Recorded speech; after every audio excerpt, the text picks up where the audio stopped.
बिस्मिल्लाहिर्रहमानिर्रहीम। अस्सलामुअलैकुम वरहमतुल्लाहि वबरकातुहू। अगर आप किसी भी वजह से परेशान हैं, परेशानी की वजह जो कुछ भी है, चाहे घरेलू परेशानियां हों या माशरती उलझनें, माशी मसाइल हैं या गुर्बत, तंगदस्ती, रिज्क की कमी, फ़क्र व फाक़े हैं, ज़रिया आमदन मुस्तहकम नहीं है या रोज़ी रोज़गार में बरकत नहीं है, तो ये वीडियो ख़ास तौर पर आपके लिए है। इंशाअल्लाह ये वीडियो आपकी हर तरह की परेशानी के लिए एक रूहानी इलाज साबित हो सकती है। लेकिन याद रखें, जैसे जिस्मानी बीमारी की दवा तभी असर करती है जब उसे डॉक्टर की हिदायत के मुताबिक इस्तेमाल किया जाए, वैसे ही रूहानी दवा भी तभी फ़ायदा देती है जब उसे मुकम्मल यकीन, तवज्जो और तरीक़े के साथ अपनाया जाए। लिहाजा अगर आप चाहते हैं कि ये रूहानी नुस्खा आपकी परेशानियों को दूर करके ज़िंदगी में अमन, सुकून और मुश्किलात के वक्त में आसानी और तंगदस्ती में बरकत का ज़रिया बने, तो फिर हर सूरत इस वीडियो को आखिर तक ध्यान से देखें। मेरी हर बात को गौर से सुनें और अमल करने की नीयत से सुनें। और हाँ, साथ ही कमेंट बॉक्स में अल्लाह के बाबरकत नामों में से कोई नाम सवाब की नीयत से ज़रूर लिखें। Dear viewers, welcome back to our channel, जहां हम इस्लाम की खूबसूरत तालीमात को अवाम के लिए बिल्कुल आम फहम अंदाज में पेश करते हैं। अल्लाह पाक ने दुनिया की ज़िंदगी को एक इम्तिहान बनाया है और आखिरत को उस इम्तिहान का नतीजा और इनाम का दिन। इम्तिहान में आप जानते हैं कि इम्तिहान में आप सब बखूबी जानते हैं कि कामयाबी के लिए तैयारी ज़रूरी होती है, मेहनत करनी पड़ती है, कवायद व ज़वाबित की पाबंदी करनी पड़ती है, और जो तालिब इल्म पूरे दिल से लगकर तैयारी करता है वही अच्छे नंबरों से पास होता है। बिल्कुल इसी तरह दुनिया भी इम्तिहान गाह है। अल्लाह ताला हमारी आजमाइश ले रहे हैं कि हम कितने सब्र से, कितने शुक्र से और कितने नेक आमाल से इन हालात से गुजरते हैं।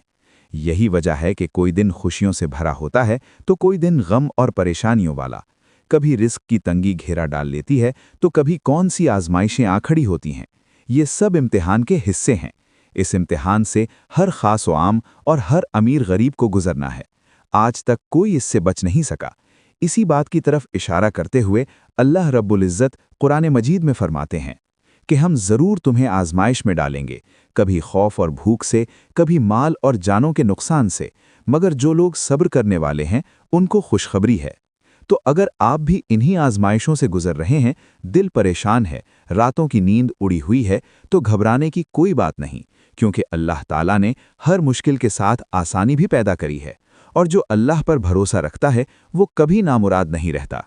बहरहाल आज की ये वीडियो इंशाअल्लाह आपके लिए हर लिहाज से एक रूहानी नुस्खा साबित होगी, जो इन आजमाइशों में सब्र से जमे रहने और इनसे बखैर व आफियत निकलने के असबाब ज़ाहिर करेगी। बस शर्त यह है कि वीडियो को आखिर तक पूरी तवज्जो से देखें, दिल लगाकर सुनें और जो अमर बताया जाए उसे खुलूस दिल से करें। इस्तिग़फ़ार आपकी ज़िंदगी की हर मुश्किल, हर परेशानी हल कर सकता है। अगर मुक़द्दर में रिस्क की तंगी हुई तो अल्लाह सुब्हानहू व तआला तंगी को ख़त्म फरमाकर आपको ऐसी जगह से रिस्क अता फरमाएंगे कि आप गुमान भी नहीं कर सकते, क्योंकि रिस्क और इस्तिग़फ़ार के दरमियान बड़ा गहरा ताल्लुक़ है। यही वजह है कि जो बंदा कसरत से इस्तिग़फ़ार करता है और अगर उसकी रोज़ी तंग हो, नसीब में रिस्क की बंदिशें हुईं, तो इखलास के साथ करने पर रिस्क की बंदिशें खुल जाती हैं और यहाँ वहाँ से रिस्क की खूब रेल पे लग जाती है। यहाँ ये सवाल पैदा होता है कि आखिर क्या वजह है कि मोमिन का रिस्क इस्तिग़फ़ार पढ़ने से बढ़ जाता है। तो इसकी वजह यह है कि जब इंसान कोई गुनाह करता है और कोई कफ़ारा इसके लिए नहीं करता, तो उसका रिस्क उसके कफ़ारे में आ जाता है, जिसकी वजह से उसके माश में तंगी आ जाती है। लेकिन जब वो इस्तिग़फ़ार करने लगता है और अल्लाह से अपने गुनाहों की माफ़ी चाहने लगता है, तो उस वक्त ये इस्तिग़फ़ार उसके गुनाहों का कफ़ारा हो जाता है और उसका रिस्क कुशादा हो जाता है। तौबा व इस्तिग़फ़ार गुनाहों की नहूसतों को ऐसे ख़त्म कर देता है जैसे उसने वो गुनाह किए ही ना हों। अल्लाह के प्यारे महबूब ने फरमाया, जिसने कसरत से इस्तिग़फ़ार किया, अल्लाह ताला हर गम से उसके लिए कुशादगी पैदा फरमा देता है, हर तंगी से निकलने का रास्ता अता फरमा देता है और ऐसी जगह से रिज़्क़ अता फरमाता है जहाँ से उसे गुमान तक ना हो। इस्तिग़फ़ार हमारी गुनाहों से लथपथ स्याह आलूद रूह को पाक करने, हमारे किरदार को बेहतर बनाने और हमारे ईमान में इजाफे का सबब है। दुनिया व आखिरत में अमन, सुकून, खुशी, इत्मीनान और कामयाबी व कामरानी का मूजिब है।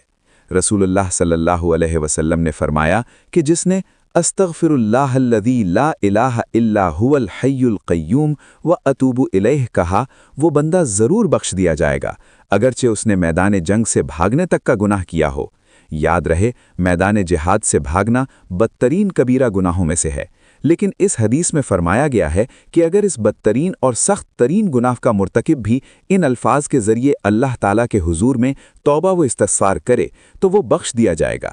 یہ بھی ظاہر ہے کہ اس طرح کی بات رسول اللہ صلی اللہ علیہ وسلم اللہ تعالیٰ کی وحی و الہام کے بغیر نہیں فرما سکتے، اس لیے سمجھنا چاہیے کہ گناہ گاروں کے لیے معافی اور مغفرت کی درخواست کے یہ الفاظ خود اللہ تعالیٰ کی طرف سے تعلیم فرمائے گئے ہیں، اور ان الفاظ کے ساتھ درخواست کرنے والوں کے لیے بڑے سے بڑے گناہوں کی معافی اور مغفرت کا حتمی وعدہ بلکہ فیصلہ فرما دیا گیا ہے۔ لہٰذا اللہ سے اپنے گناہوں کی معافی مانگنی چاہیے، انشاءاللہ اللہ پاک ضرور معاف فرمائیں گے۔ لیکن یہ بات پھر بھی یاد رہے کہ استغفار صرف الفاظ کا نام نہیں ہے، اللہ کے نزدیک حقیقی استغفار وہی ہے جو دل سے ہو۔ یاد رہے کہ استغفار کوئی عام دعا نہیں ہے، یہ بیمار روح کے لیے تندرستی ہے، مایوسی کے عالم میں امید کی کرن ہے، زندگی کی کشتی کو پریشانیوں کے سمندری طوفانوں سے بچا کر پار لگا دیتا ہے۔ اگر آپ پریشانیوں سے اپنا پیچھا چھڑانا چاہتے ہیں تو آج سے بکثرت استغفار کرنا شروع کر دیں۔ اب استغفار کون سا کرنا ہے تو یہ میں بتا چکا ہوں، دوبارہ بتا کر ویڈیو کو طویل نہیں دوں گا۔ اگر آپ کو وہ استغفار یاد نہ ہو تو نہ پڑھنے سے اچھا ہے کہ صرف استغفر اللہ بھی پڑھ سکتے ہیں، ٹھیک ہے؟ یہ بات ملحوظ رہے کہ استغفار برکتوں کا نہایت ہی وسیع و عریض سمندر ہے، اس کی گہرائی سوائے اللہ اور اس کے پیغمبر کے کبھی کسی کو معلوم نہیں ہو سکتی۔ یہی وجہ تھی کہ رسول اللہ صلی اللہ علیہ وسلم دن میں 70 سے زیادہ بار استغفار کرتے۔ بس مختصراً اتنا سمجھ لیجئے کہ یہ اللہ کی رحمت، فضل اور برکتوں کے دروازے کھولنے کی کنجی ہے جو آپ کی زندگی کو انشاءاللہ بدل دے گی۔ اس عمل کو ضرور کیجئے اور مجھے اور میرے والدین کو بھی اپنی دعاؤں میں یاد رکھیے۔